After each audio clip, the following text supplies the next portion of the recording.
안녕하세요. 저는 이탈리아 밀라노 출신의 비앙카라고 합니다. 저는 현재 한국 서울에 위치한 한 대학교에서 재학 중에 있는데요. 세계적으로 유명한 선진국가들이 모여 산다는 유럽에 살던 제게 학업을 위해 선택할 수 있는 국가와 대학교는 정말 많았지만 제가 아시아에 위치한 한국을 선택해 대학교를 다니고 있는 이유는 의외로 단순합니다. 바로 한국이 전 세계에서 가장 빠른 속도로 개발도상 국가에서 선진국 반열에 오른 선진국이기 때문인데요. 저 또한 경제학을 공부하고 복수 전공으로 아버지가 하고 계시는 에어비앤비 시설을 물려받고자 호텔 경영학과를 공부하고 있다 보니 한국이라는 나라가 자원이 하나도 없는 국가임에도 불구하고 그저 부지런하고 세계에서 가장 IQ가 높은 한국인들은 인적자원 그 자체만으로 세계 인류 선진국으로 발전했다는 것을 잘 알고 있었기 때문입니다. 이렇게 빠른 발전을 거듭한 한국을 보며 저는 한국에서 공부를 하길 원했고 나아가서는 제 아버지가 운영하시는 숙박업에 대한 비즈니스를 한국에서 공부하고 싶다는 생각을 하게 되었는데요. 많은 분들이 잘 아시겠지만 이탈리아는 가족 대대로 이어져 오는 가업을 물려받는 경우가 정말 많고 그러다 보니 한 분야의 전문가들이 많이 나와서 흔히들 알고 있는 장인이 많이 사는 나라로 알려지게 되었습니다. 저 또한 아버지를 따라 밀라노에 위치한 숙박업에 제 이름을 걸고 싶어서 큰 꿈을 꾸게 된 것인데요. 실제로 저희 아버지 역시 할아버지로부터 물려받은 숙박시설 몇 채를 에어비앤비로 운영하고 계셨고 나름 30년 가까이 숙박업에서 종사하고 계셨으나 빠르게 변하는 트렌드를 따라가지 못하는 모습을 보여주곤 하셨습니다. 하루는 아버지가 제게 때가 되면 너에게 숙박시설들을 모두 물려줄 거야 라고 말씀하시면서 제게 숙박 비즈니스에 대한 꿈을 심어주시기도 하셨는데요. 이렇게 여유로우시던 아버지는 최근 잘나가는 숙박업 비즈니스가 심각한 경쟁률로 사업이 최악으로 치닫는 바람에 저는 한국을 공부하며 한국인들이 세계 최고로 못 사는 개발도상 국가에서 세계 최고의 선진국이 된 것처럼 아버지의 사업을 다시 튼튼한 중소기업이 될 수 있도록 도와드리고 싶은 마음에 한국을 오게 되었습니다. 하지만 저희 아버지는 늘 한국은 후진국이자 시민의식 또한 매우 뒤처져 있기에 여자 혼자 살기는 너무나도 위험하고 치안 또한 브라질이나 웬만한 남미보다도 못한다고 이야기를 하시면서 제가 한국으로 공부하러 가는 것에 대해 반대하셨는데요. 사실 저는 한국에 무작정 온 것이 아니라 나름 한국인들로부터 배울 점들이 이곳 이탈리아에서는 배울 수 없다는 것을 인정하고 한국이 이탈리아보다 시민의식 또한 훨씬 더 높은 나라라는 것을 알고 있었지만 아버지의 입장 또한 이처럼 한국인들을 싫어할 수밖에 없는 이유가 있는 입장이라는 것을 알게 되었기에 참 난처한 상황이었습니다. 제가 한국에서 공부하는 동안에 한 달에 3가 정도 안 오는 매우 어려운 아버지의 숙박 사업은 바닥인 줄 알았으나 지하가 뚫려 있는 것 마냥 계속해서 사업이 어려워지고 있었고 아버지는 이 모든 원인이 바로 한국인들 때문이라고 생각했기 때문이지요. 밀라노는 이탈리아의 경제 수도라 불리지만 세계적으로 많은 패션업계에 종사하는 비즈니스맨들과 모델들이 찾는 도시이자 한국인들을 비롯해 많은 동양인들이 찾는 유명한 여행지이기도 한데요. 아버지는 이런 동양인들이 밀라노에 찾아오기 때문에 밀라노의 수준이 낮아지고 밀라노 숙박 시설들을 망치고 있다고 늘 이야기하셨는데 그 이유는 바로 한국인들은 체크인 체크아웃 시간대를 지키지 않으며 입실은 3시간 먼저, 퇴실은 점심시간이 지나도 나가지 않는 개념 없는 모습을 보여주기 때문이라고 늘 말씀하셨습니다. 처음에는 저희 아버지 또한 대화를 통해 이 사태를 해결해 나가려고 하셨지만 이들은 특유의 별점을 깎고 안 좋은 후기를 쓰는 기술들이 좋아서 누가 봐도 이 별점과 댓글 후기를 보면 저희 숙소에 오고 싶지 않도록 글을 쓰는 재주가 있어서 이들의 요구를 들어주기 위해 노력했지만 요구를 들어주다 보면 끝도 없이 요구가 늘어나기 시작했고 다른 손님들에게도 피해가 가는 일이 발생되어 문제가 이만저만이 아니었는데요. 하루는 전기세를 비롯해 전반적인 관리비 내역 중 가스비와 수도세가 평소보다 5배 이상 나와서 저희는 너무나도 놀란 채 이미 여행을 떠난 한국인들의 방을 찾아가 보았는데 대다수의 한국인들이 마치 저희를 골탕 먹이려고 하는 것처럼 창문은 모두 열려 있었고 라디에이터와 세면대, 샤워실 온수가 틀어져 있었으며 저희 숙소만의 장점 중 하나인 일회용 샴푸가 아닌 대용량 샴푸와 바디로션 또한 전부 짜놓고 가서 1리터 용량의 샴푸가 하루 만에 없어지는 모습을 경험하기도 했는데요. 이러한 한국인들은 평균 4박 정도 머물면서 물은 200톤 가까이 사용했고 창문을 열고 에어컨과 온수를 틀어놔서 가스비와 전기세 비용으로 아버지는 큰 손실을 입을 수밖에 없었습니다. 이 일로 아버지는 탈모가 오실 정도로 큰 충격을 받으셨고 경악한 채로 한국인들에게 전화를 걸었으나 그들의 답변은 정말 믿기 힘든 개념의 어이없는 답변들 뿐이었는데요. 당신네 숙소는 너무나도 비싼 숙소비를 받고 있으며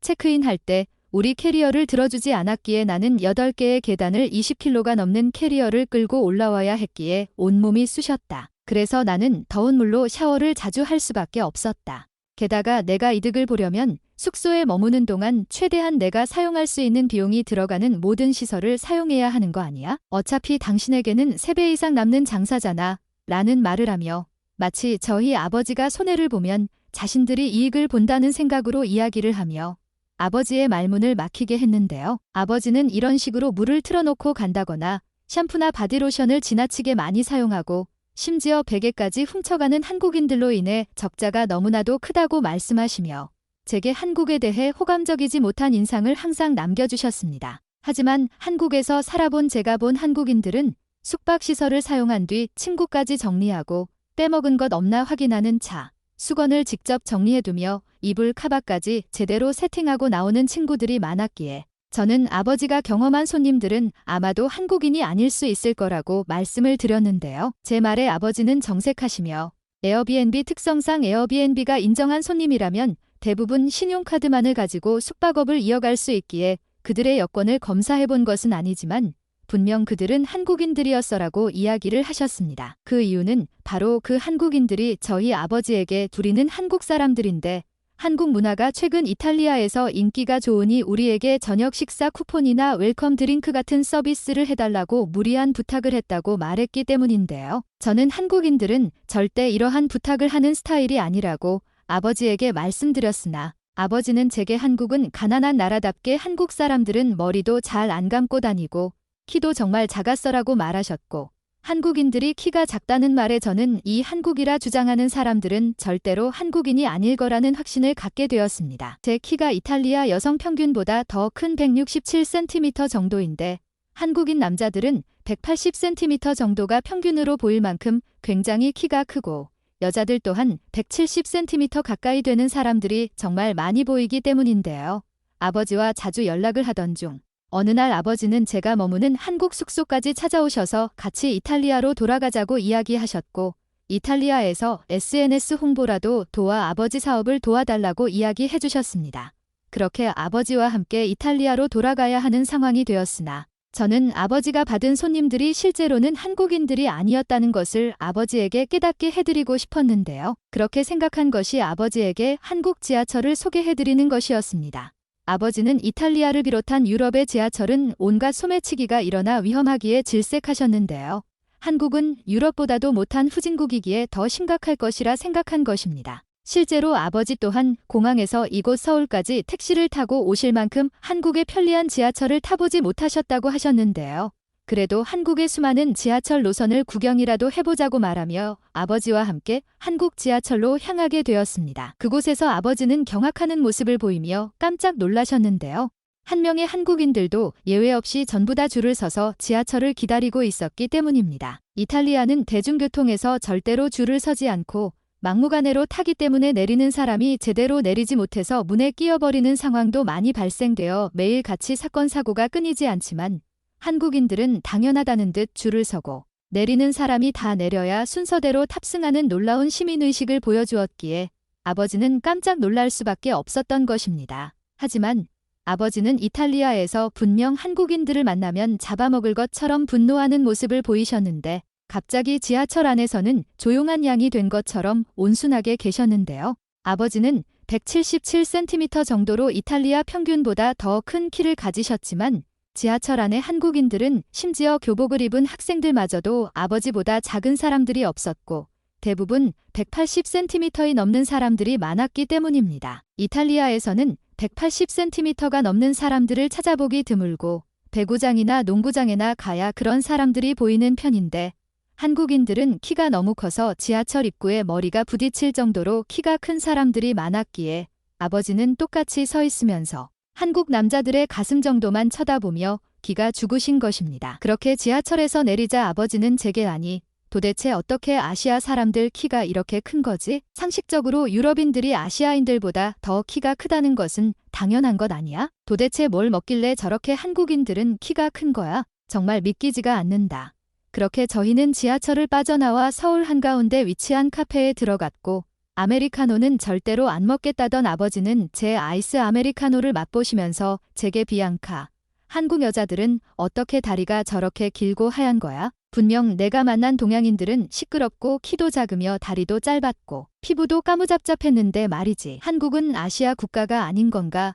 라며 이런 상황에서도 아버지는 이탈리아 남자라는 것을 증명하듯 한국 여자들을 구경하고 있었던 것입니다. 이런 변태 같은 아버지에게 저는 저기 앞에 교복을 입은 학생들 안 보이세요? 저렇게 교복을 입은 학생들은 대다수가 미성년자라고요라고 이야기를 했는데요.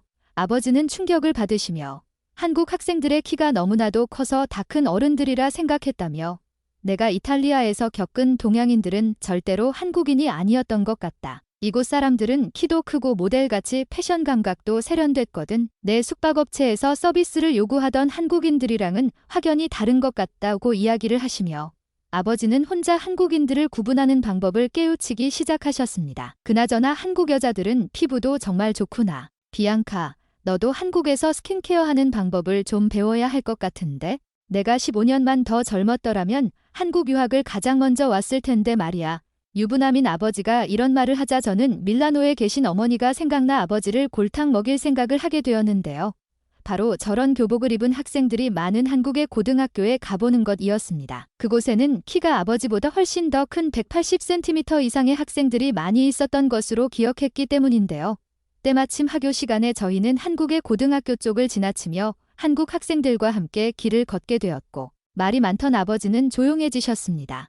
대다수의 학생들이 아버지보다 머리 하나는 더 컸고 어깨 또한 아버지보다 더 넓었기 때문인데요. 무엇보다 얼굴 또한 한국인들이 더 작아서 비율 또한 밀린 아버지는 한국인들의 우월한 신체만 보고 기가 죽으신 것입니다. 저는 여기에서 쐐기를 박으며 아버지에게 한국 학생들보다도 키가 작은 아버지를 15년 전이라고 한국 여자들이 호감이나 갖겠어요. 그냥 꿈 깨시고 이탈리아로 가시는 게 어떠세요?